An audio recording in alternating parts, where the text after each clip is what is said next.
Maintenant, on va voir le deuxième chapitre. On va voir comment écrire un programme, quelles sont les étapes à suivre pour écrire un programme, par quoi commence un programme, par quoi se termine, etc. Commençons par les principes généraux de la programmation. Donc, comme on avait dit dans le premier chapitre, un programme est effectué suivant le code ESO.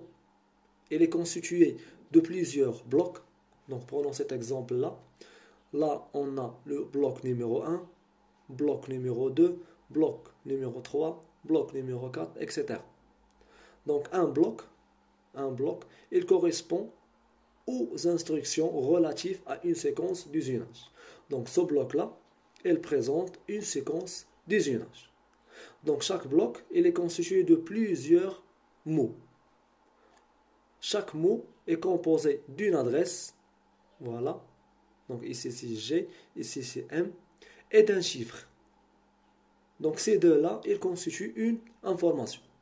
Donc un mot peut être soit une fonction préparatoire qu'on va la noter G, une fonction auxiliaire qu'on va la noter M, la fonction vitesse d'avance qu'on va la noter F, la fonction vitesse de la branche qu'on va la noter S, la fonction outil qu'on va la noter T et son correcteur qu'on va la noter D, et X, Y, Z sont les mouvements suivant les trois axes.